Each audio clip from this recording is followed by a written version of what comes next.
হত্যা করে বিদেশে চলে যায়।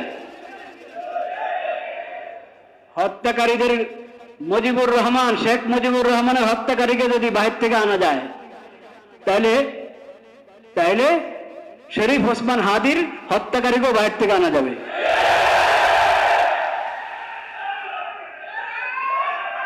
খামোশ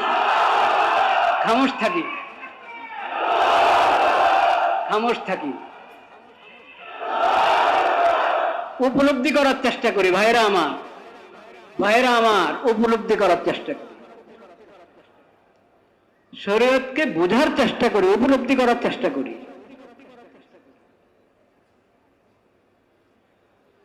সব অন্যায়।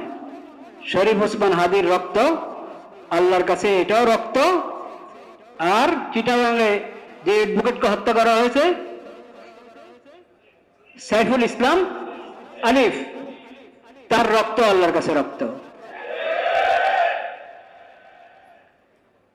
যার খুন হওয়ার পরে, অন্যায় খুন হওয়ার পরে পুরো দেশ একসাথে জেগে উঠে, তার রক্ত আল্লাহর কাছে রক্ত।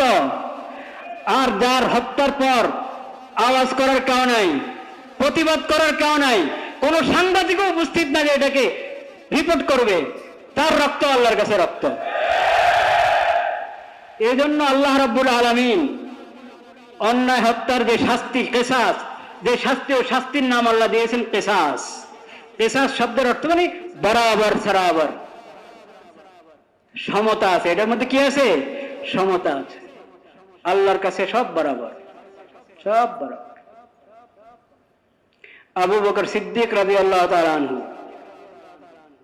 নবীদের পরে যার চেয়ে উত্তম ব্যক্তি সূর্য দেখে নাই, সেই আবু বকর সিদ্দিক রাদিয়াল্লাহু তাআলার রক্ত আল্লাহর কাছে যেমন মূল্যবান, একবারে সাধারণ থেকে সাধারণ একজন মুসলিমের রক্ত আল্লাহর কাছে মূল্যবান। শাস্তি এক। আবু বকর সিদ্দিক রাদিয়াল্লাহু তাআলার মতো নবীর পরে তার মতো আর মানুষ হয় না, কিন্তু কথার কথা বলছি, তার মতো কাউকে কেউ হত্যা করলো, সেখানেও যে হত্যাকারী শুধু তার থেকে কিসাস নেওয়া হবে, তাকেই বিচার হিসাবে হত্যা করা হবে। একজনের জন্য 10 জন নয়, একজনের জন্য 10 জন নয়। একবারে সাধারণ যে, তার ব্যাপারও যে হত্যা করেছে, যত বড় সম্মানী ব্যক্তি হোক সে সমাজে, যে হত্যা করেছে তাকে বিচারে আওতায় আনতে হবে, তাকে হত্যা করবে তার পরিবর্তে। এই না যে উনি যেহেতু বহুত বড় মানুষ, ওনাকে মাফ করে দেওয়া হোক। ইসলামী শরীয়তে এসব নাই। প্রধান বিচারপতি বিচারের আওতার বাইরে, প্রেসিডেন্ট বিচারের আওতার বাইরে, প্রধান উপদেষ্টা বিচারের আওতার বাইরে, ইসলামে এসব বিধান নাই। সবাই সমান, আল্লাহর কাছে সবার রক্ত বরাবর, সবার রক্ত বরাবর। একজনের বদলায় 2 জন নয়। হ্যাঁ, 2 জন যদি হত্যার মধ্যে শরিক হয়, 2 জন না, 10 জন, 20 জন, 100 জন যদি হত্যার মধ্যে শরিক থাকে, সবার মৃত্যুদণ্ড। কিন্তু হত্যা করেছে একজন, কিন্তু যাকে হত্যা করা হয়েছে সে বড় ব্যক্তি হওয়ার কারণে আরো 10 জনকে সাথে হত্যা করে দেওয়া হবে, হারাম। 2 জনকে হত্যা করে দেওয়া হবে, এটা কি? হারাম। ইসলাম এসব নাই। ইসলাম এই সমস্ত জাহেলিয়তকে শেষ করে দিয়েছে। আল হুররু বিল হুর, যে আয়াত আমি পড়েছিলাম, আল হুররু বিল হুর, আল হুররু বিল হুর ওয়াল আবদু বিল আবদ ওয়াল উনসা বিল উনসা। এই সমাজ, এই গোত্রের লোকেরা, এই চামড়ার লোকেরা, সাদা চামড়া, ওদের তো দাম বেশি, কাজে ওখানে একজনকে হত্যা করেছে, এটার পরিবর্তে 10 জন নিতে হবে।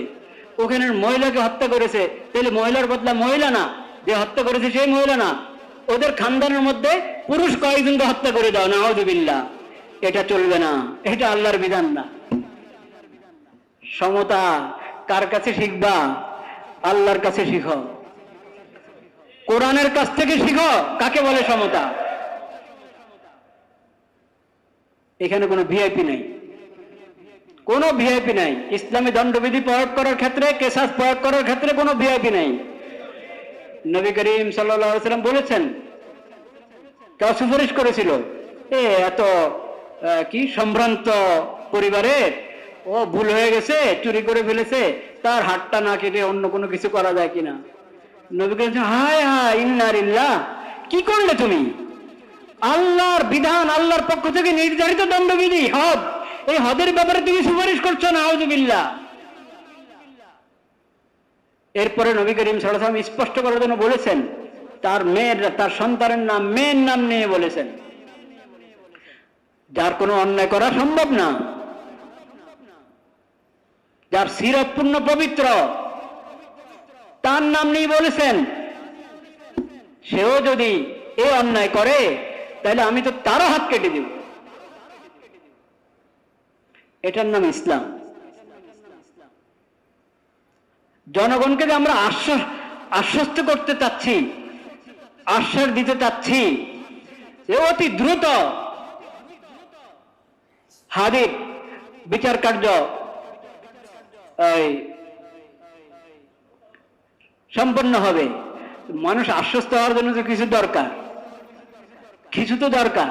মানুষ তো দেখেছে আগের সরকারের যে সমস্ত হত্যাকাণ্ডগুলো, ওগুলোর কয়টার বিচার হয়েছে, আর এই সময়, এই আমলে, অল্প সংক্ষিপ্ত এই আমলে যা হত্যাকাণ্ড হয়েছে ওটার কয়টার বিচার হয়েছে মানুষের সামনে আছে।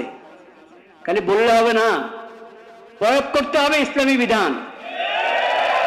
খালি গণতন্ত্রের নাম নিয়ে মানুষকে শান্ত করা যাবে না। মানুষ দেখেছে গণতন্ত্র, বিগত সরকারের যত নির্বাচন, ওগুলো গণতন্ত্রের নির্বাচনে ছিল নাকি? বলে নাই ওরা গণতন্ত্রের কথা? বলে নাই? যতদিন আল্লাহর বিধানের কথা বলতে লজ্জা পাবেন, দেশে শান্তি আনতে পারবেন না। গণতন্ত্রের পরীক্ষা হয়ে গেছে। কোরআনে স্পষ্ট বিধান আল্লাহ দিয়ে রেখেছেন কিসাসের, ইসলামী দণ্ডবিধির। কোরআন তেলাওয়াত করেন না, আল্লাহ রাব্বুল আলামিনের নাম নিচ্ছি, হাদির জন্য পুরো দেশে দোয়া হবে, পুরো দেশে দোয়া হবে জুমার পরে। ওটা তো হাদি পাবে, আপনি কি পাবেন? সমাজ কিভাবে, সরকার কিভাবে?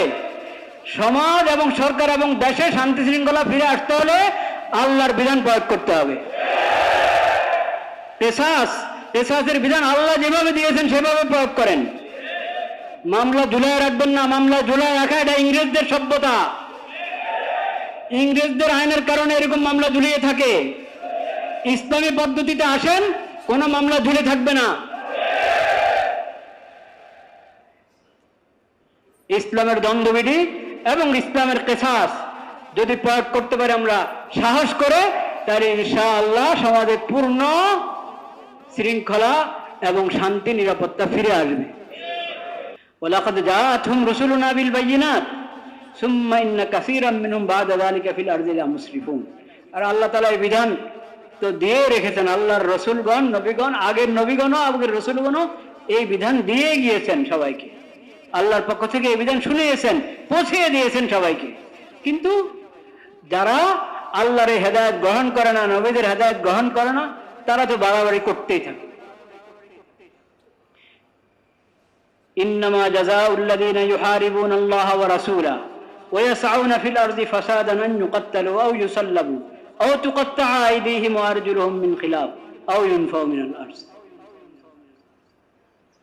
আর যারা জমিনের মধ্যে আল্লাহর সঙ্গে যুদ্ধে নামে, আল্লাহর রাসূলের সঙ্গে যুদ্ধে নামে, মানে তাদের কাছে আল্লাহর কোরআনের কোনো দাম নাই, আল্লাহর বিধানের কোনো দাম নাই, নবীদের হাদিস এবং সিরাতের কোনো কি নাই, দাম নাই। আল্লাহর হেদায়েত একদিকে, তারা যায় আরেক দিকে, এবং মানুষকে কোরআন হাদিসের বিরোধিতা করার উপরে উদ্বুদ্ধ করতে থাকে। এটাই তো সমাজের মধ্যে বিশৃঙ্খলা, সবচেয়ে বড় বিশৃঙ্খলা তো এটা, যে মানুষকে শরীয়তের বিরুদ্ধে, কোরআন হাদিসের বিরুদ্ধে মানুষকে ইয়ে করা। লা ইলাহা ইল্লাল্লাহ। ওয়া ইয়াসআউনা ফিল আরদি ফাসাদা, জমিনের মধ্যে ফাসাদ সৃষ্টি করে। আজকে এখানে ডাকাতি, কালকে ওখানে ডাকাতি, আজকে একে হত্যা করলো, কালকে ওকে হত্যা করলো, আজকে এই গাড়িতে আগুন লাগালো, কালকে ওই গাড়িতে আগুন লাগালো, আজকে এখানে এই ভবনে আগুন লাগালো, কালকে ওই ভবনে আগুন লাগালো। এরকম যারা আল্লাহর জমিনে বিশৃঙ্খলা সৃষ্টি করে তাদের শাস্তি হলো আইনুকাত্তালু।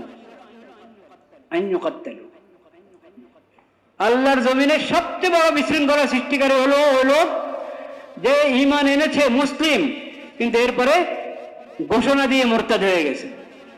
ঘোষণা দিয়ে কি হয়ে গেছে? মুরতাদ হয়ে গেছে। কালিমা পড়েছে, ইসলাম গ্রহণ করেছে।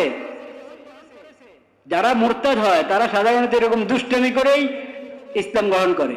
এরপরে মুরতাদ হয়ে যায় বোঝানোর জন্য মানুষকে, যদি এটা ভালো ধর্ম হতো, নাউজুবিল্লাহ নাউজুবিল্লাহ, এটা ভালো ধর্ম হলে এই লোক কি আর মুরতাদ হতো? ইসলাম থেকে ফিরে যেত? ও ইসলাম থেকে ফিরে যাচ্ছে, অন্য ধর্ম গ্রহণ করছে, মানে ইসলামের সমস্যা আছে, বলেন নাউজুবিল্লাহ। আল্লাহ রাব্বুল আলামিন এই তামাশা বরদাস্ত করেন না। যে ইসলাম গ্রহণ করলো, মুসলিম হলো, এরপরে ইসলাম ত্যাগ করে মুরতাদ হয়ে গেল, সে সমাজের মধ্যে সবচেয়ে বড় বিশৃঙ্খলা সৃষ্টিকারী। তার শাস্তি হলো আইনুকাত্তালু। তার দণ্ডবিধি কি? তাকে হত্যা করা। এই হত্যার এই বিধান প্রয়োগ করা কার দায়িত্ব? সরকারের দায়িত্ব। জনগণ আইন হাতে নেবে না। জনগণ কখনো আইন হাতে নেবে না। কার দায়িত্ব? সরকারের দায়িত্ব। এরকম ভাবে অন্য যারা যেভাবে জমিনে বিশৃঙ্খলা সৃষ্টি করে, যেটা আমি একটু আগে বললাম, ডাকাতি করে, হ্যাঁ, এখানে একে আহত করলো, ওখানে ওকে আহত করলো, এখানে মানুষের রাস্তা বন্ধ করে দিল, বিভিন্ন ভাবে যেভাবে আল্লাহর জমিনে বিশৃঙ্খলা সৃষ্টি করে, যা মানুষের জান মালের ইজ্জত আবরুর জন্য যে লোক হুমকি, সে হলো বিশৃঙ্খলা সৃষ্টিকারী। আল্লাহ বলছেন ওদের শাস্তি এক, হত্যা করে দাও, আও ইউসাল্লাবু, বা ছুরিতে চড়াও, আও তুকাত্তা আইদিহিম ওয়া আরজুলহুম মিন খিলাফ, হাত কেটে দাও, ডান হাত বাম পাও, ডান পাও বাম হাত, এরকম হাত কেটে দাও, আও ইউনফাউ মিনাল আরজ, বা তাদেরকে জেলখানায় ঢুকাও। কোথায় ঢুকাও? জেলখানায় ঢুকাও, জমিনে থাকতে দিও না।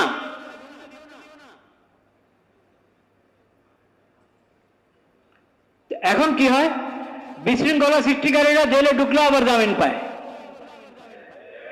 বিশৃঙ্খলা সৃষ্টিকারী কেন জামিন পাবে? অন্যভাবে জেলে ঢুকে জামিন পায় না, হয় কিনা? এরকম ঘটনা আছে। কিন্তু বহুত বড় অপরাধী, পাপাচারী জেলে ঢুকে জামিন পেয়ে যায়, জামিন পেয়ে বেড়ে বিদেশে চলে যায়।